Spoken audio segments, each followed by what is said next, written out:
So I've had this piece hanging on my wall for many years, given to me by a minister in Gainesville, Florida, where I used to sing occasionally. And it's by someone anonymous. It's titled A Master in the Art of Living. And it reads, "A master in the art of living draws no sharp distinction between his work and his play, his labor and his leisure, his mind and his body, his education and his recreation. He hardly knows which is which. He simply pursues his vision of excellence through what he is doing, and leaves others to determine whether he is working or playing. To himself, he always seems to be doing both." So that's pretty much been the way I have worked most of my life. The title of my talk, which I never really know what I'm going to talk about, but Whistle While You Work came to mind this week. For the gratitude that I've had in being able to, my music ministry being the work that I've chosen to do, and teaching children music. For the first few years after high school, I was working at music, but I was playing a lot of bars. And that work got to be really miserable for me. All you're doing really is providing background music so people can party and get loud and have fun. And more that got more and more painful. And, also, being a songwriter, I was writing a lot of songs and taking them to Nashville, knocking on doors, and that got painful as well. So, the more I was studying the course and etc. on my spiritual journey, my awakening, my coming in and healing, and more and more awakening to the Holy Spirit, this voice of God, this love within me that could guide me and direct me into what it would have me do. And more I was asking it to use me. And so things started changing, out of the blue, really. Things showed up, books showed up, people showed up, people knew I was doing some spiritual writing, but less and less did I do the other kind of writing that I was writing a lot of bluegrass, country, rock, everything. But more and more I was being guided to, of course, write spiritual, especially what I was inspired by with being a student of the course. So more and more my life got more joyful, in that I started playing for Course in Miracles retreats and Course in Miracles workshops. And so, but yet also at the same time, more and more did I have to be willing to be undone from what I thought I was, from my past, in order to remove, as the Course says, remove those blocks to the flow of God's love that can come through me and work in me, as me, and through me. So when you say, yes, I'm willing to be healed, I'm willing to be undone, I'm willing to step into my true purpose here, you may get tired of hearing me say this, but it takes work. It takes being willing to do, as we whoever was on here last time I was on here, we were doing the work of Byron Katie. You must be willing to look at judgments of belief systems that you hold within your mind that were taught to you by the world, family, etc., or even things you came in with, really. All of these stand in the way of our being willing to be here now, so to speak, and to ask, what is your will for me in this moment? How would you have me see this situation? What would you, Holy Spirit, voice for God? How would you have me hear what I'm hearing? How would you have me see beyond what I think I'm perceiving? How would you have me be in this situation? And what would you have me do? And the answer may be nothing, or it may be a specific feeling, or you may hear a voice even say, do this, do that, go here, go there. But there's this other voice, which is the ego's voice, which determines everything through past perceptions. Oh, that's the way they've always been, so guess what? That's the way they'll always be. Even so far as talking about Trump. I'm sorry. You know, God's light shines on all alike. And some are so blind and so lost within the illusion, their perceptions, that they act out of that. And we can all say we do that a lot of the time. It's destructive. It's destructive to our spirit and the spirit of others. You know, it's easy to point, and I do it myself. I point to Trump and I point to people like him and say, you know, my God, how can they let him get by with this? Or, you know, on and on, my ego will go.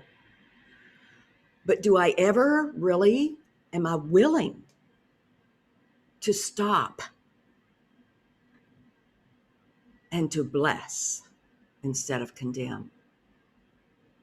Am I willing? This is the happy dream. Of course, talks about the happy dream. That is the happy dream. Blessing instead of condemning. Blessing others, that I may rather join with you or others in condemning.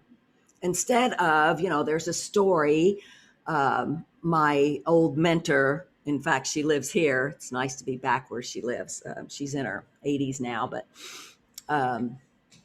she used to tell the story, and maybe you've heard it, the tribe, who, when anyone in the tribe did anything hurtful to themselves or others, it was the habit, the instant this happened, they would take that person and put them in the middle of a circle they would make in the village.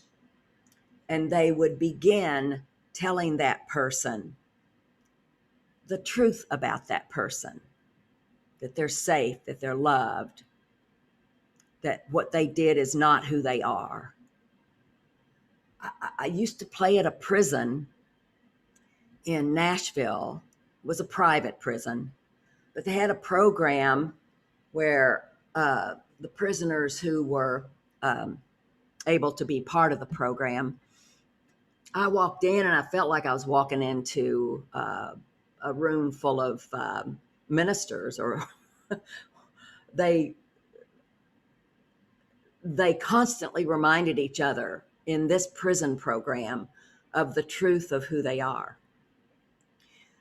And when they would do something hurtful, they'd have to wear a billboard sign and walk around with it that said, "Forgive me, I forgot who I was."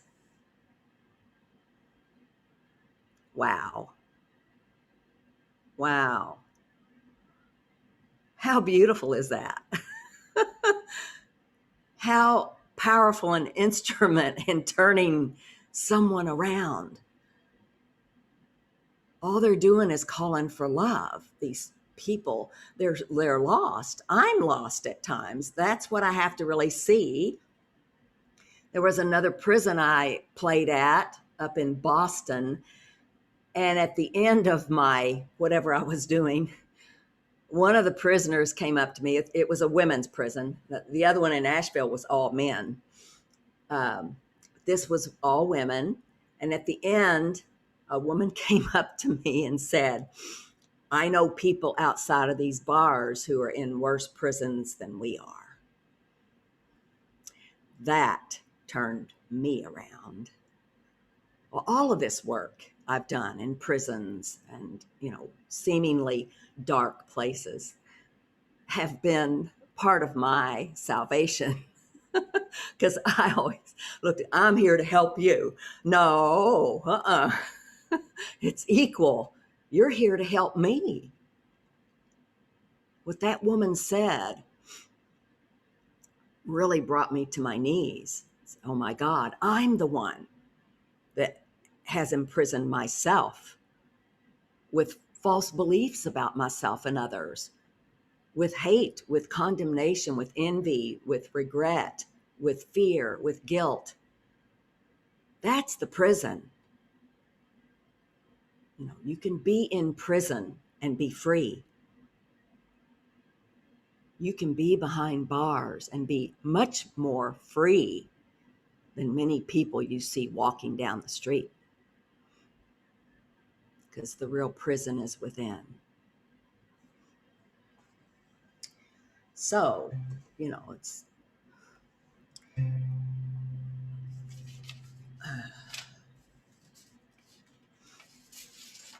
well, I was going to do that, but I don't think I'm going to do that.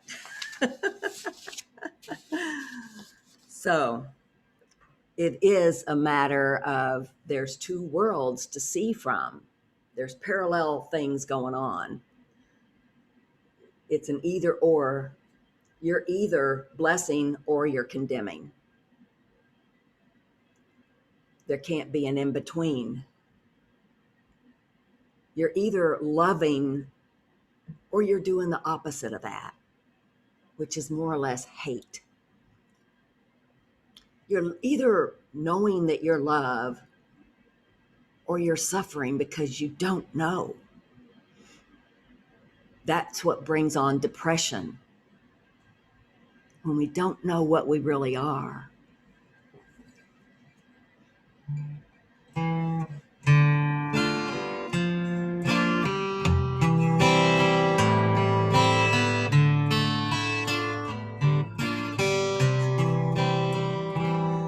Two worlds, no in between. One is real, one make believe. One's my prison, one is my release. Two worlds, no in between. Two worlds, each within me. One is a nightmare, one a happy dream. Whichever I choose will play upon the screen. Two worlds, no in between.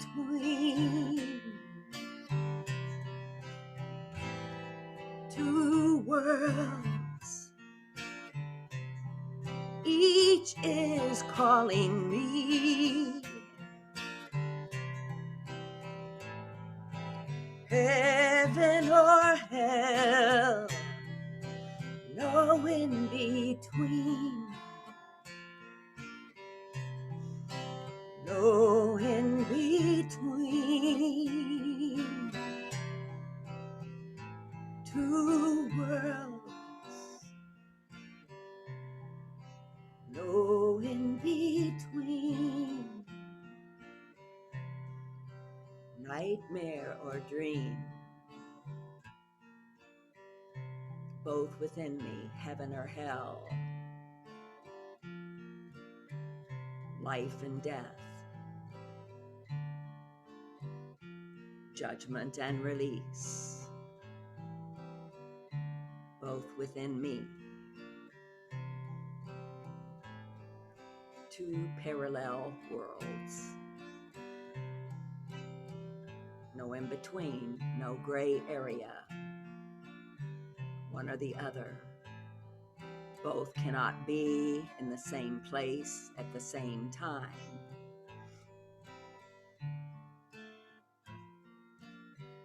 So let's come in for a moment.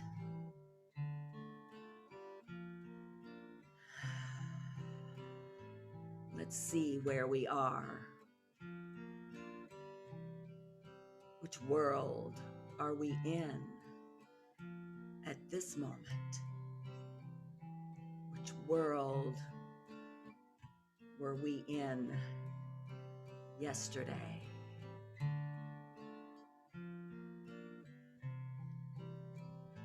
Let us see that we have a choice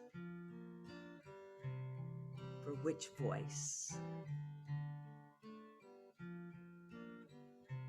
which teacher,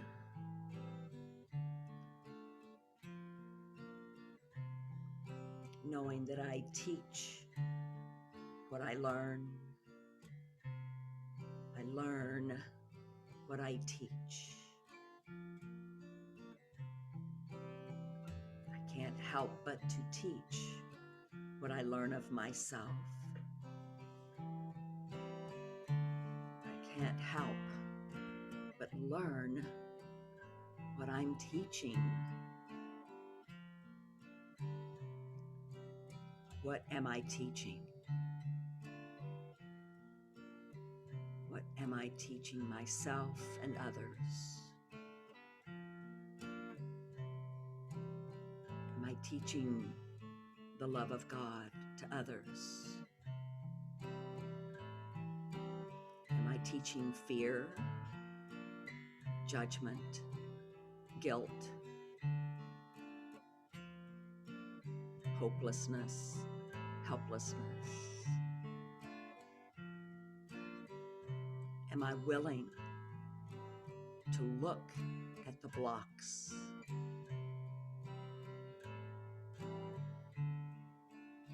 Keep the light from shining in me, as me, through me. The work, the schooling it takes to become a master.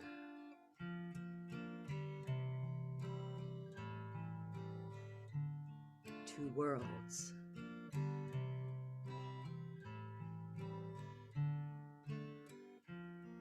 Not a little bit of this, a little bit of that, a little bit of love, a little bit of hate, a little bit of judgment, a little bit of freedom, a little bit of prison, one or the other. Where am I? Am I in prison? Am I blocked? Am I listening to the voice of fear? Am I listening to the voice of love? What am I learning about myself? What am I teaching myself that I am? Am I love? Or am I something else?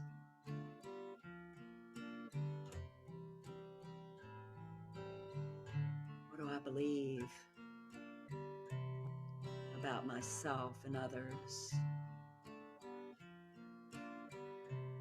Am I willing to hear another's call for love, which seems to look like an attack? Do I answer them with defense or attack, or do I answer with love?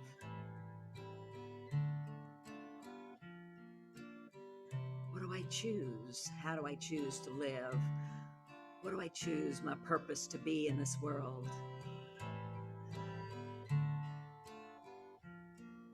Do I join with others in blessing one that's calling for help?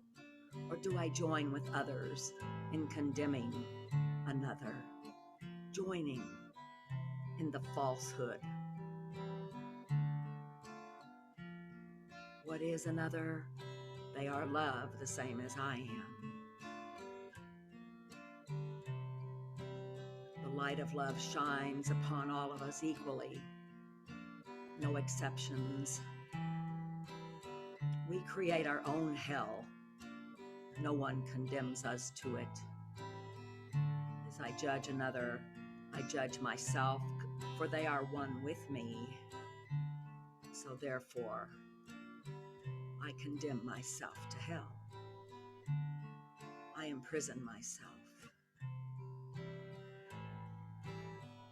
So Holy Spirit, I call out to you in every moment that I can.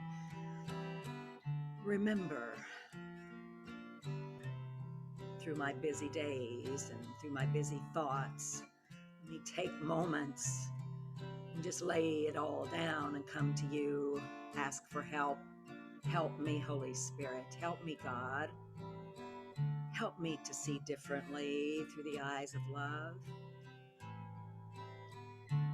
Help me to free myself and others. Help me to be a healer of hurt and pain. Help me in joining with others in prayer for all of God's children. Help me be a vessel of light and forgiveness in this world. Help me to see my true purpose. Guide me through every step of looking at the blocks that keep me from my happiness.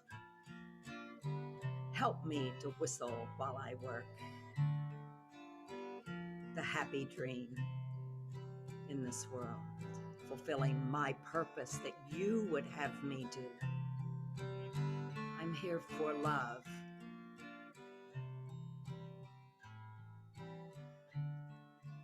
I love myself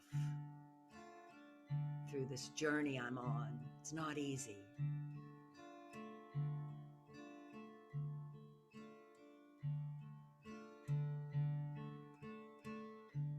And I know you walk with me. I know angels and holy companions walk this journey with me and all my brothers and sisters. And Jesus, my brother, I know you walk with me as well. And all guides and saints, masters, are available to me.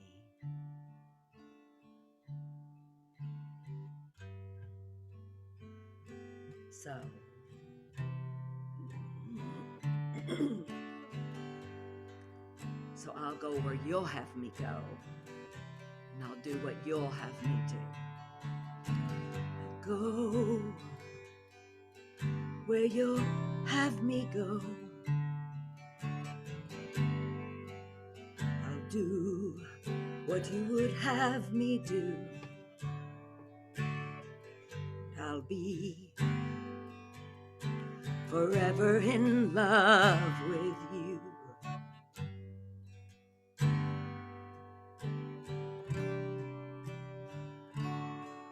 And I'll touch who you would have me touch. I'll see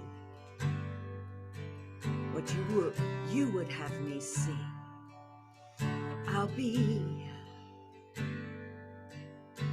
forever in love with you.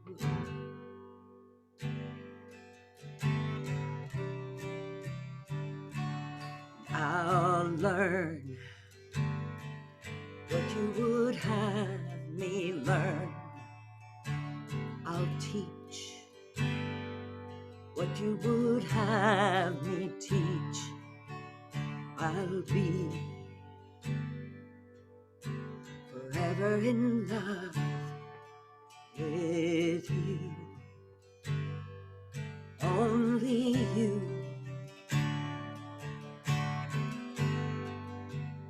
La la la la la la la la la. Forever in love with you. So this love I feel and that I know I am in this moment, I extend. It extends of itself from me to bless all equally. It extends from me to bless all equally. Equally. I am the sun, shining on all equally, blessing, bringing me joy and peace and freedom.